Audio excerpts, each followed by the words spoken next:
Noite, amados, é uma alegria a gente poder estar juntos aqui para meditar na palavra. Quero convidar você, desde já, para nós entrarmos aí na reflexão da palavra do Senhor, que está lá no livro de Romanos, no capítulo 8, verso 28 até o verso 32.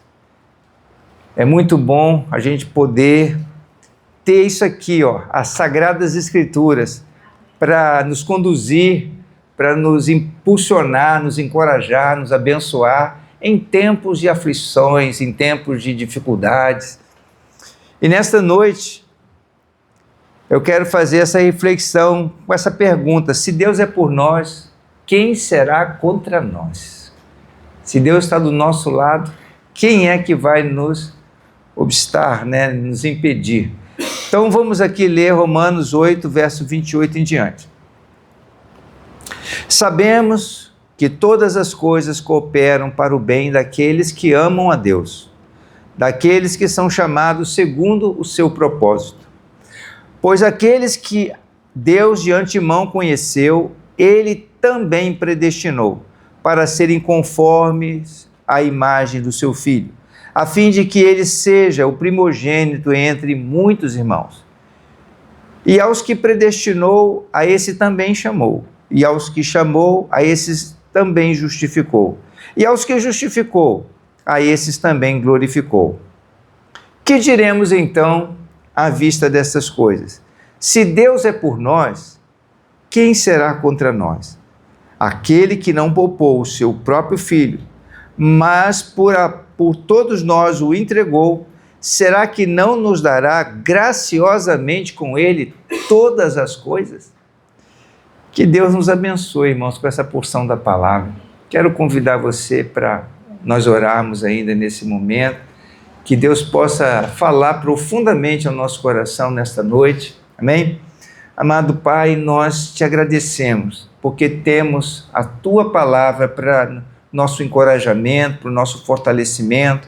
Obrigado porque o Senhor tem cuidado de nós nesses tempos difíceis, em tempos de aflições. O Senhor é o socorro bem presente nas tribulações.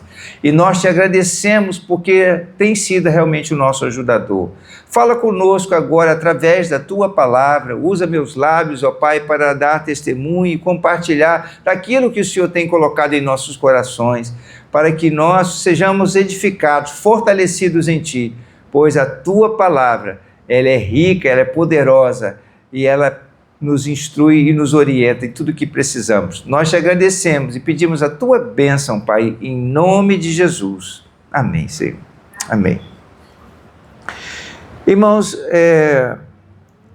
muitas vezes eu pensei numa coisa que Jesus disse e eu queria saber assim, o que será que Jesus quis dizer? Foi essa pergunta que eu me fiz a mim mesmo.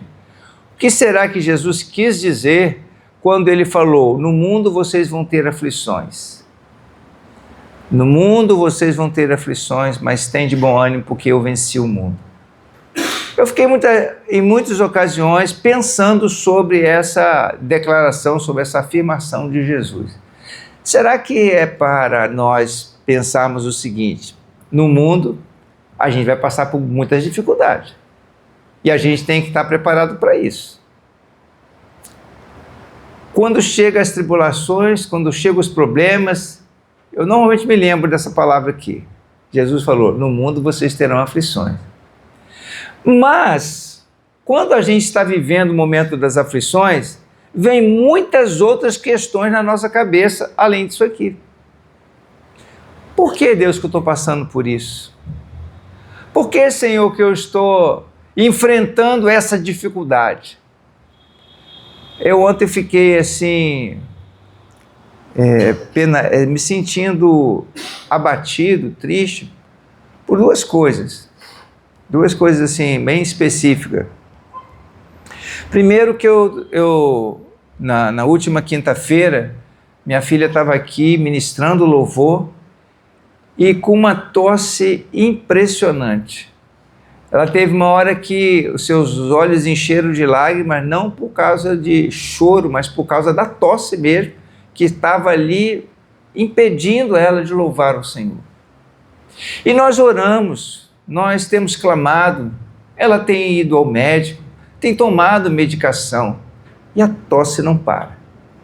E hoje ela está aqui e ainda continua tossindo. Aí eu ontem, na presença de Deus, comecei a orar. Falei assim: Senhor, eu sei que Tu és o Deus que sara. Eu preguei no domingo que o Senhor nos deu autoridade que veio de Jesus para nós. Imporão as mãos sobre os enfermos e eles serão curados. Senhor, por quê? Aí é o que eu tenho falado com você. Você olha assim a palavra e além dessa pergunta, no mundo vocês terão aflições, mas vem outras questões na nossa cabeça. Por que, Senhor? Será que eu fiz algo de errado? Será que eu estou em falta com o Senhor em alguma coisa e por isso me falta autoridade? Me falta a fé necessária, o poder do Teu Espírito Santo? Aí ao longo do dia eu fui recebendo outras notícias dos irmãos. Perguntei ao Paulo, como estão as coisas em casa? Paulo me falou, a Lidineide, ela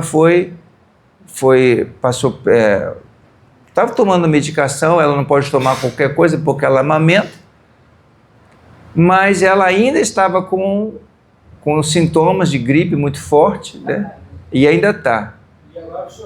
E agora ele que ficou contaminado com gripe. Eu falei assim: Senhor, eu declarei sobre a vida do Teu filho, Senhor. Queria chegar em casa, assim como o Senhor disse para aquele centurião, o servo do centurião seria curado, porque o centurião falou assim: basta que o Senhor diga uma só palavra e ele será curado.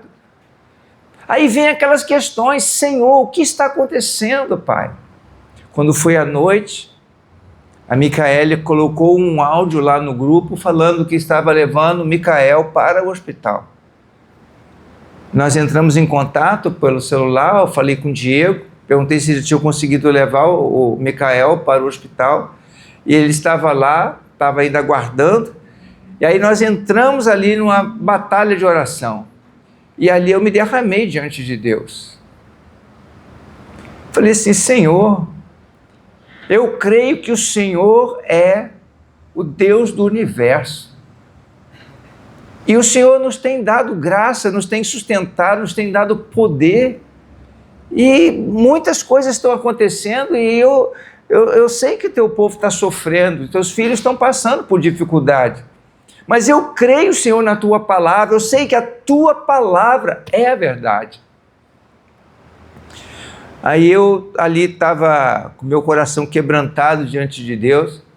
Aí o Diego mandou uma mensagem para mim. Mandou uma foto do Micael. A foto do Micael, o Micael já estava em pé. E ele falou assim: agora eu já estou melhor. Já tinha saído do oxigênio, já estava de pé, já estava andando, já estava mais animado. E eu fiquei olhando para a foto daquela criança e fiquei falando assim: meu Deus, por que, Senhor, essa criança está vivendo essas situações? Por que, Senhor, que a minha filha está vivendo essa situação? Por que, Senhor, que a Lidinei está passando essa situação? Aí eu, assim, buscando a entender diante de Deus, aí chegou uma hora que eu parei e falei assim: Senhor, mas eu sei que o Senhor vai chegar uma hora que o Senhor vai se levantar e vai operar e vai agir. Assim como uma vez Jó disse: eu sei em quem tenho crido e sei que Ele é poderoso. E Jó falou assim: eu sei que por fim Ele se levantará sobre a terra e virá em meu favor, porque meu Redentor vive. Então, Senhor, eu coloco tudo isso nas tuas mãos. O Senhor continua sendo Deus, o Senhor não perdeu o controle de coisa alguma. Então hoje eu estava ainda meditando sobre todas essas coisas, aí tornei novamente a meditar nessa passagem aqui, que está lá em João 16, verso 32 e 33. Eu quero ler aqui com os irmãos, porque eu mencionei uma parte desse versículo, mas eu quero ler os dois versículos, verso 32 e 33 de João, que diz assim: eis que vem a hora, e já chegou, em que vocês serão dispersos, cada um para a sua casa, e vocês me deixarão sozinho. Mas não estou sozinho, porque o Pai está comigo. Falei estas coisas para que em mim vocês tenham paz. No mundo vocês passam por aflições, mas tenham coragem, eu venci o mundo.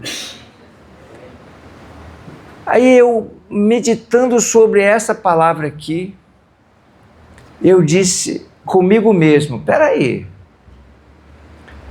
não é a questão de por que, Senhor, estou passando, por que eu estou vivendo essa situação, por que os meus irmãos estão enfrentando essas aflições. Eu não preciso perguntar ao Senhor por quê, porque o Senhor disse que nós passaríamos por essas coisas, e Ele falou isso antecipadamente conosco para que nós tivéssemos paz. Diz aqui, ó, falei essas coisas para que em mim vocês tenham paz. Jesus também passou por muitas aflições. Jesus não fez nada de errado, não tinha nenhum problema com ele, mas no entanto ele foi humilhado, ele foi perseguido, ele foi afrontado pelo diabo, como nós mencionamos na mensagem anterior que pregamos no domingo, sobre a autoridade de Jesus, como que o diabo tentou intimidar Jesus. Mas Jesus foi e é um homem de autoridade. E a Bíblia fala que ele recebeu autoridade nos céus, na terra e debaixo da terra. Ele tem toda a autoridade. E ele é respeitado por isso. E o inimigo, como nós vimos no domingo, o inimigo ele fica inquieto, ele fica agoniado quando ele vê essa autoridade, ele percebe a presença de Jesus, consegue perceber e discernir claramente que ele está arruinado, está vencido, está perdido. E o Senhor disse para a sua igreja: eis que vos dou autoridade para pisar sobre serpentes e escorpiões e contra todo o poder do maligno. Mas ele disse também: vocês vão passar por aflições, vocês vão passar por dificuldades. Irmãos, as aflições, elas vêm sobre todos indistintamente. Se nós formos olhar, eu gostaria de trazer um exemplo para vocês de um homem que sofreu muito. Vocês talvez estejam pensando assim, Jó. Não vou falar de Jó. Eu vou falar do apóstolo Paulo. Olha, apóstolo que sofreu, mas ele sofreu muito. Veja lá na segunda carta aos Coríntios, no capítulo 11, no verso 23. Paulo sofreu um bocado. E Paulo não era nenhum negligente, relapso. Pelo contrário, ele era zeloso, cuidadoso da igreja, empenhado em tudo que ele fazia. Então lá, 2 Coríntios, no capítulo 11, verso 23, até o verso 29, eu quero ler com vocês. Paulo dizia o seguinte: são ministros de Cristo, e está fazendo referência aqui aos apóstolos, porque Paulo, ele foi constituído apóstolo pelo Senhor, não na primeira leva de discípulos, porque Paulo aceitou Jesus depois que Jesus já tinha sido crucificado e ressurreto. Ele recebeu Jesus depois da ressurreição. Então ele foi vamos dizer assim, um filho que nasceu muito tempo depois, temporão, né? Então ele está falando aqui sobre os outros apóstolos. São ministros de Cristo, falando como se estivesse fora de mim, afirmo que eu sou ainda mais, em trabalhos, muito mais, em prisões, muito mais, em açoites, sem medida, em perigos de morte, muitas vezes. 5 vezes recebi dos judeus 40 açoites menos um. 3 vezes fui açoitado com varas, uma vez fui apedrejado, 3 vezes naufraguei, fiquei uma noite e um dia boiando em alto mar, em viagens muitas vezes, em perigos de rios, em perigos de assaltantes, em perigos entre patrícios, em perigos entre gentios, em perigos na cidade, em perigos no deserto, em perigos no mar, em perigos entre falsos irmãos, em trabalhos e fadigas, em vigílias, muitas vezes, em fome e sede, em jejuns, muitas vezes, em frio e nudez. Além das coisas exteriores, ainda pesa sobre mim diariamente a preocupação com todas as igrejas. Quem enfraquece, que eu também não enfraqueça. Quem se escandaliza, que eu não fique indignado. Então, Paulo falou assim: vocês sofrem? Eu muito mais. Paulo, irmãos, sofreu muito. Padeceu. Aí alguém poderia dizer: mas também porque ele foi perseguidor da igreja, então ele estava pagando por tudo aquilo que ele sofreu. Então eu vou pegar um outro personagem. Vou pegar agora Epafrodito, que era um companheiro de Paulo, um ajudador de Paulo. Olha, trabalhava muito ali para poder dar apoio ao ministério de Paulo, que era um homem de Deus. E veja o que Paulo escreveu sobre Epafrodito em Filipenses, no capítulo 2, verso 25 a 27. Filipenses, capítulo 2, verso 25 em diante. No entanto, julguei necessário enviar-lhes Epafrodito, meu irmão, cooperador e companheiro de lutas, e da parte de vocês, mensageiro e auxiliar nas minhas necessidades. Ele tinha muita saudade de todos vocês e estava angustiado porque vocês ficaram sabendo que ele adoeceu. De fato, adoeceu e estava à beira da morte. Mas Deus se compadeceu dele, e não somente dele, mas também de mim, para que eu não tivesse tristeza sobre tristeza. Aí eu pergunto: Epafrodito também foi um perseguidor da igreja? Epafrodito foi alguém que merecia estar doente, vamos dizer assim? Tem alguma razão específica para que ele estivesse ali enfermo?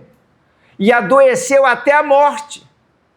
E pelo que Paulo sugere aqui, houve profunda intercessão por ele, para que ele não morresse. A igreja intercedeu por Epafrodito. A igreja que estava em Filipe ficou triste, e a igreja lá também estava intercedendo por Epafrodito. Então Paulo resolveu mandar para lá Epafrodito, para que a igreja também se reanimasse, para ver que Deus teve misericórdia dele e também, diz Paulo, de mim também, para que não me acrescentasse tristeza sobre tristeza. Paulo, irmãos, ele confessa nas suas cartas das lutas que ele enfrentava, não somente com os patrícios. Patrícios eram os próprios judeus, seus irmãos, que perseguiam ele, mas também com as pessoas de fora. Havia a questão dos judeus, havia as questões da igreja, com vários problemas. Ele, por exemplo, teve uma vez que ele foi numa viagem junto com Barnabé, e houve uma dissensão entre eles lá. E Barnabé queria levar João Marcos com ele, mas ele não achava justo, porque João Marcos não tinha acompanhado Paulo junto com Barnabé em todas as cidades por onde eles estavam fazendo as missões. Então houve uma desavença entre eles lá, então João Marcos seguiu por um caminho e ele foi para o outro caminho.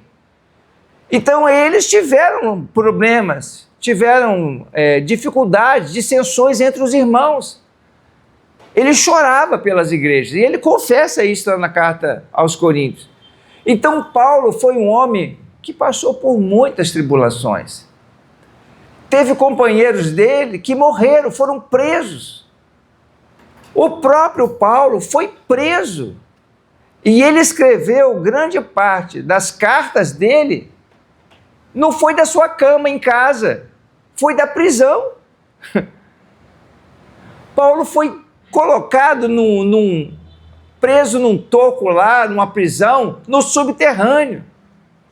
Passou por muitas dificuldades.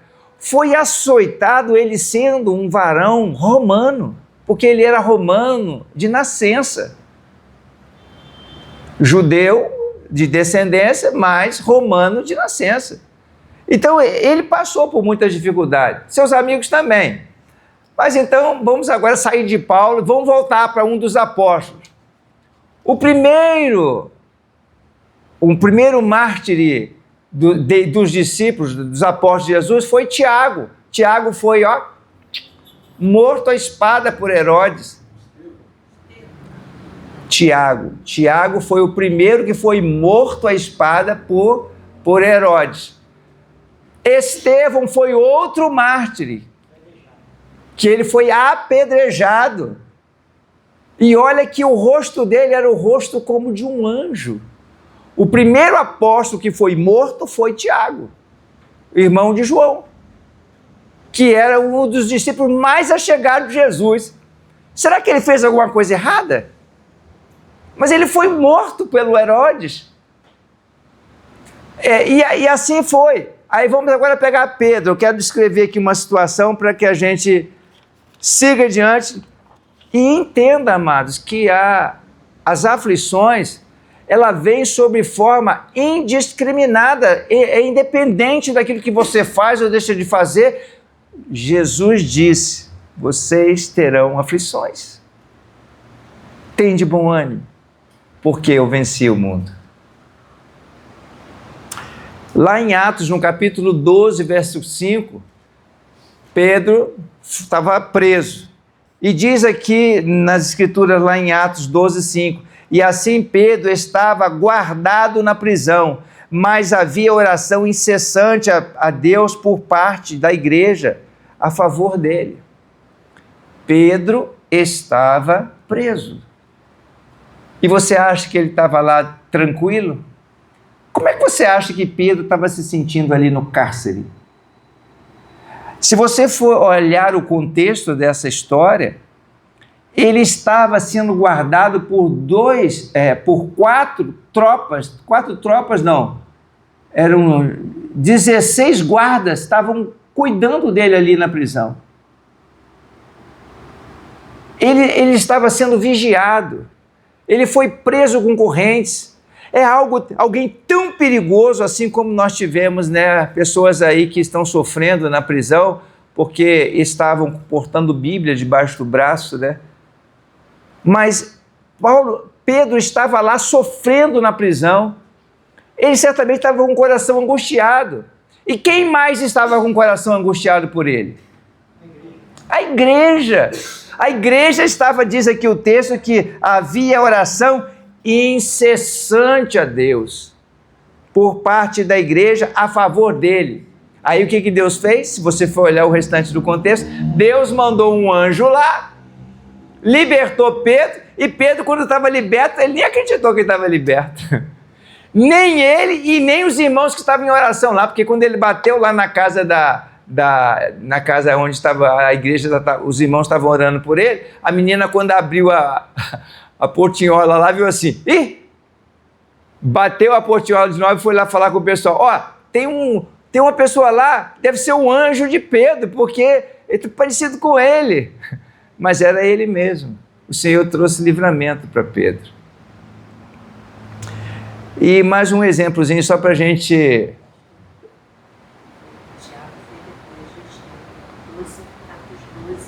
O primeiro apóstolo de Jesus Cristo que faleceu, que foi morto, não, Estevão foi um dos diáconos, inclusive que foi levantado como diácono depois pelos apóstolos. O primeiro apóstolo que veio a ser morto à espada foi Tiago. Atos dos Apóstolos, capítulo 2, versículo 9 a 10. É importante a gente entender essa questão de Tiago, porque Tiago era um dos 3 discípulos mais achegados de Jesus. Ele era um apóstolo de Jesus. E eles receberam o apostolado. O que é o apostolado? A missão de espalhar o evangelho por todo mundo. E o primeiro já foi morto, que foi Tiago. E por que eles mataram Tiago? Por que Herodes matou Tiago? Porque pensou que Jesus já morreu, vamos acabar com eles agora, vamos matar logo os primeiros deles lá, para poder agradar os fariseus e etc e tal, e assim esse evangelho não ser multiplicado. Apocalipse capítulo 2, versículo 9 a 10. Aqui agora eu não vou falar mais de uma pessoa em si, que passando pelo sofrimento, eu vou falar logo para um conjunto de pessoas. Os irmãos da igreja de Esmirna. Diz aqui, Apocalipse 2:9, conheço a tribulação pela qual você está passando, a sua pobreza, embora você seja rico, e a blasfêmia dos que se declaram judeus e não são, sendo isto sim, sinagoga de Satanás. Não tenha medo das coisas que você vai sofrer. Eis que o diabo está para lançar alguns de vocês na prisão, para que vocês sejam postos à prova e passem por uma tribulação de 10 dias. Seja fiel até a morte e eu lhe darei a coroa da vida. Então agora ele está falando aqui de uma igreja. Ele está falando de um grupo de pessoas que aceitou Jesus, que crê no Senhor Jesus. E ele está dizendo, eu conheço a tribulação que vocês estão passando nesses dias. Lemos logo no começo, irmãos, lá em Romanos, no capítulo 8, lemos o seguinte: sabemos que todas as coisas cooperam para o bem daqueles que amam a Deus, daqueles que são chamados segundo o seu propósito. Nesse caso aqui, no caso da igreja de Esmirna, muitos ali da igreja estavam sendo provados na fé. O diabo ia cirandar com eles, como uma vez o diabo cirandou com os próprios discípulos. E Jesus disse isso para os seus discípulos. O diabo pediu para cirandar com todos vocês, mas ele se voltou para Pedro e falou assim: mas eu roguei por você. Então, no caso aqui da igreja de Esmirna, o diabo viria fazer um ataque. Quem sabe essa situação que muitos de nós estamos vivendo, essa tosse, essa febre, essas enfermidades, o Rodrigo está hospitalizado e essas coisas todas, não seja um ataque do inimigo para provar a nossa fé. Quando Deus autorizou Satanás provar Jó, foi justamente para provar que Jó não servia por causa das benesses que Deus dava para ele. Então, pela permissão de Deus, o Senhor autorizou que Satanás tomasse os bens de Jó, prejudicasse Jó, atacasse a sua saúde, e muitas coisas aconteceram. Mas nem todas as vezes, nem tudo é por causa que o diabo está atacando, ou porque Deus está querendo deixar você à prova. Mas o que é importante nós entendemos que todas as coisas cooperam juntamente para o bem daqueles que amam a Deus. Paulo, quando estava passando pelas suas prisões, Paulo escreveu numa das cartas: por causa da minha prisão, isso tem encorajado muito dos nossos irmãos a permanecer firme. Então, por causa das tribulações que Paulo, em momentos, ele passou, isso estava sendo um fator que estava contribuindo para a edificação de outros. A Bíblia também fala, numa das cartas de Paulo aos Coríntios, que às vezes nós passamos por uma tribulação e nós somos consolados no meio daquela tribulação. Para quê? Para que a gente possa consolar outros que passam pela mesma tribulação. Irmãos, hoje eu entendo muitas situações pelas quais eu passei e eu percebo com clareza que foi Deus trabalhando no meu caráter, Deus trabalhando na minha personalidade, Deus me lapidando, me formando para que hoje eu pudesse estar aqui e dar o testemunho do Senhor.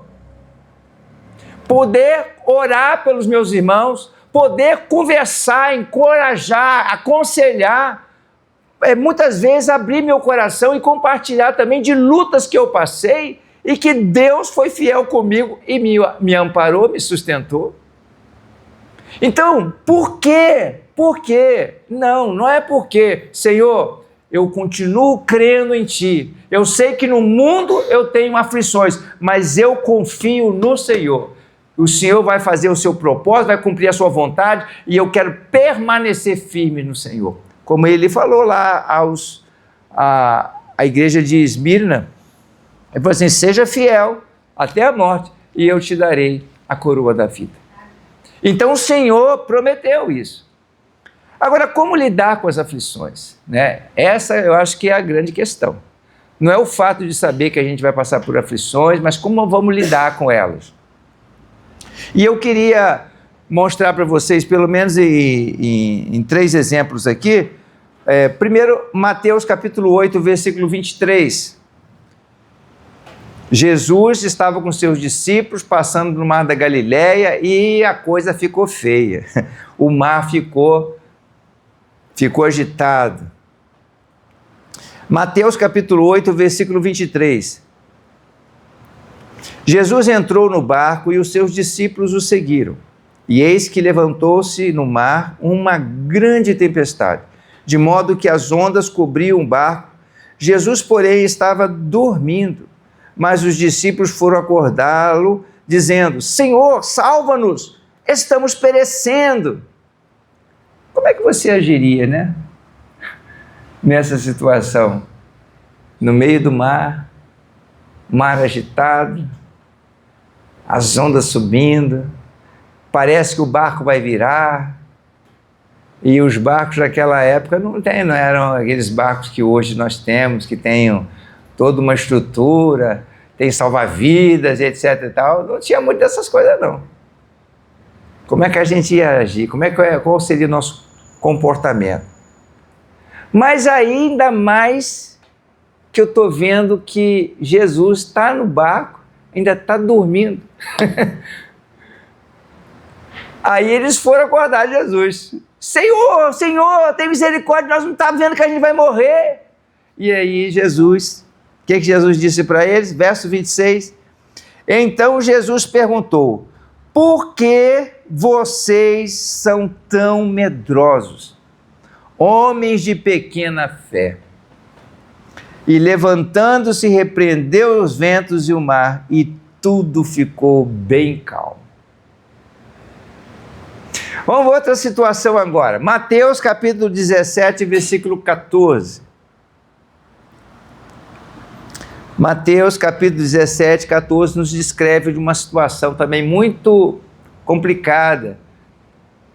São aquelas situações que às vezes acontecem na nossa vida ministerial, como eu ainda há pouco relatei para vocês.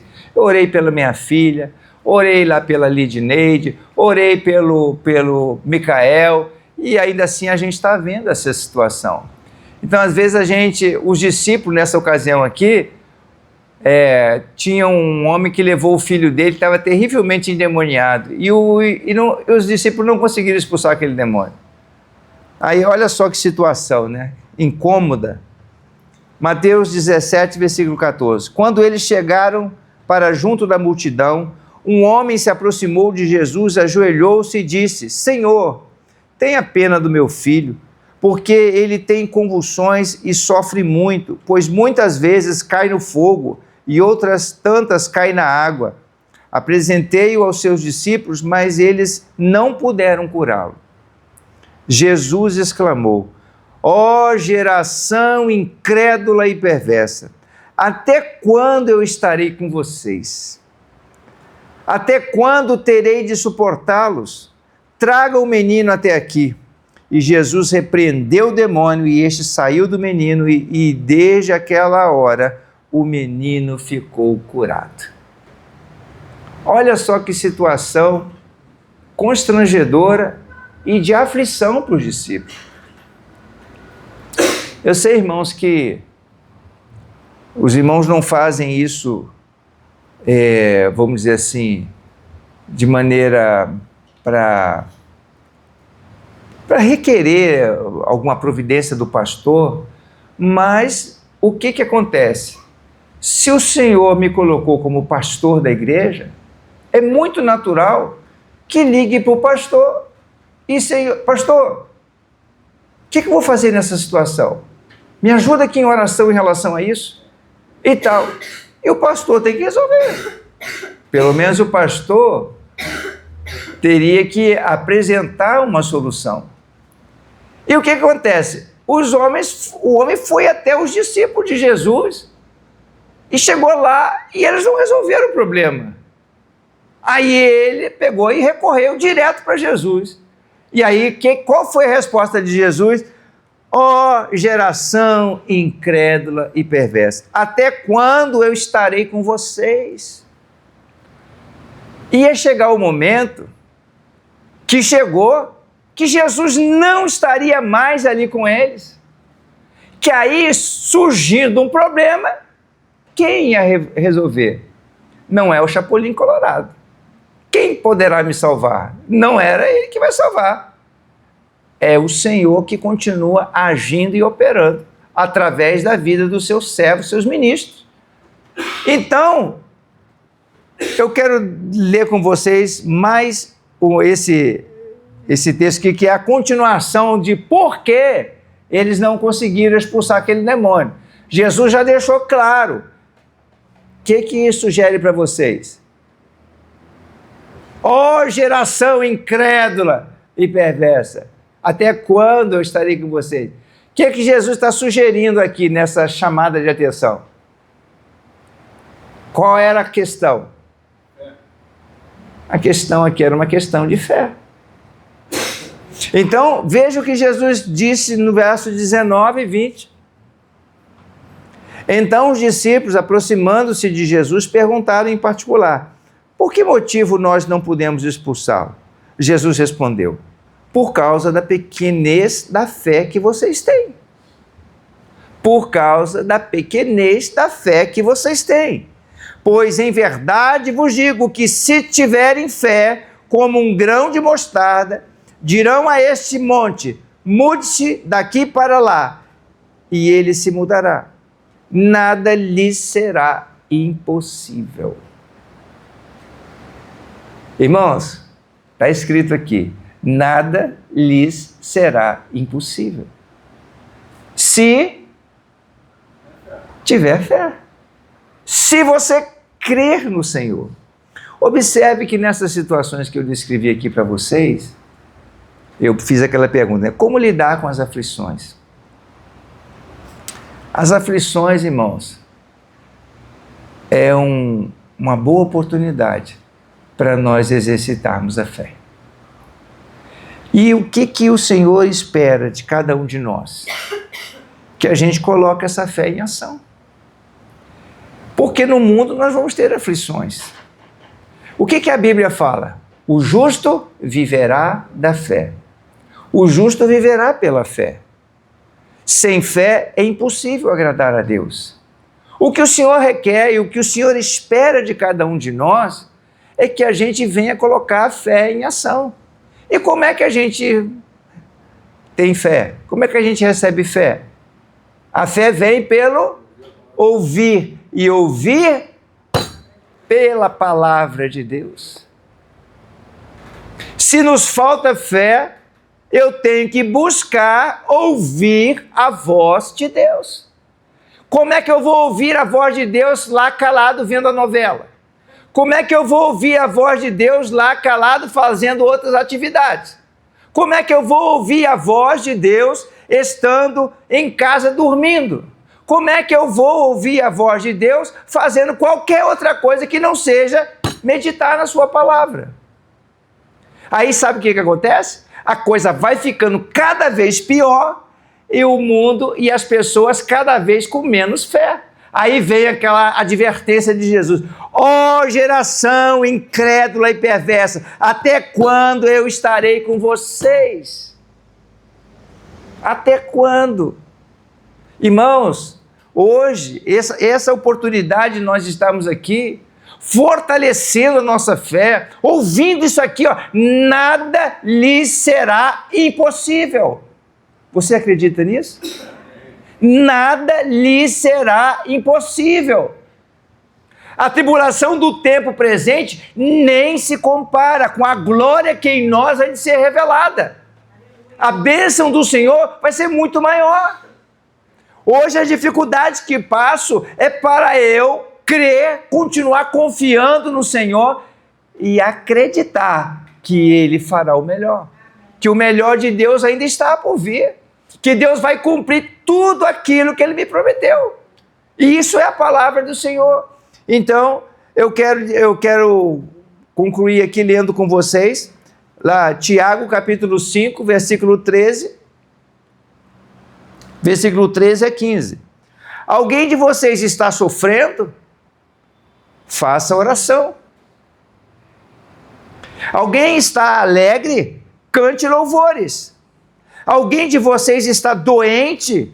Chame os presbíteros da igreja e estes façam oração sobre ele, ungindo com óleo em nome do Senhor. E a oração da fé salvará o enfermo e o Senhor o levantará.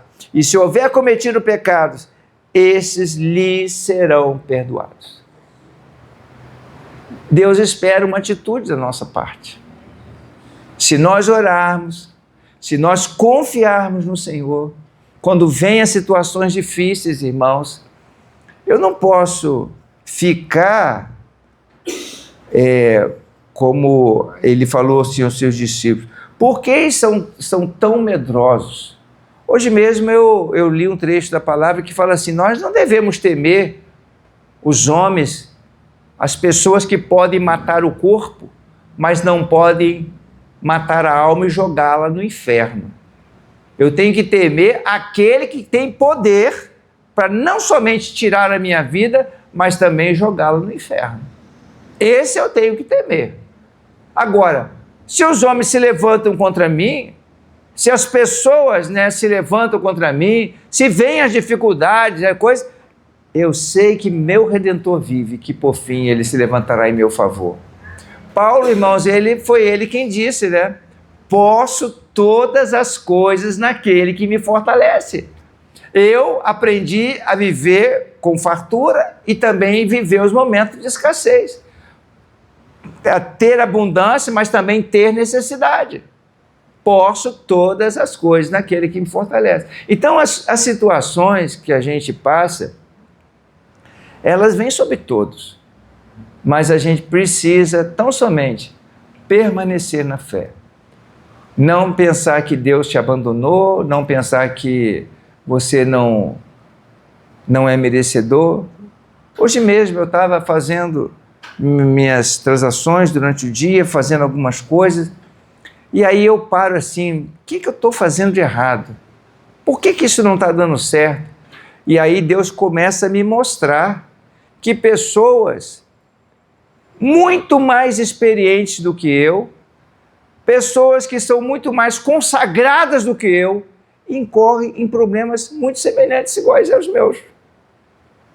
Então, são coisas que eu preciso aprender e eu estou pedindo ao Senhor para me mostrar cada vez mais isso, para ter muita clareza no meu coração, para eu não me deixar abater quando eu estou enfrentando uma dificuldade. É eu continuar crendo que Ele vai agir por mim, que Ele vai agir em meu favor.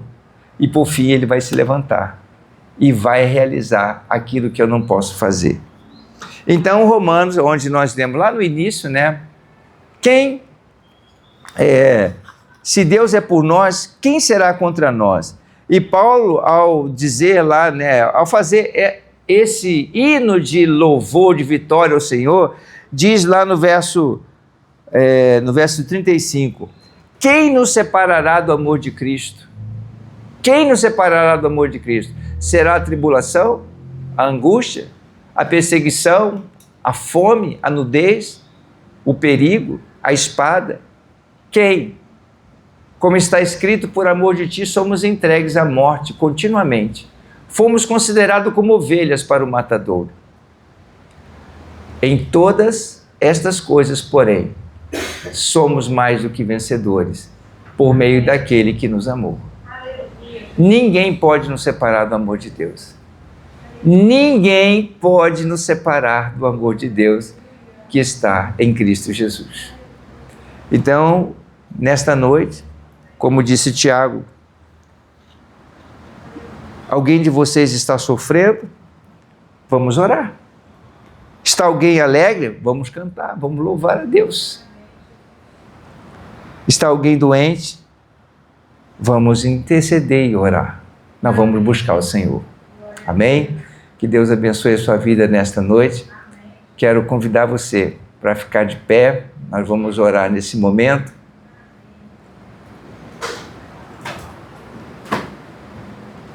Louvado seja Deus, porque Ele está aqui em nossas vidas e agindo Deus, quem impedirá?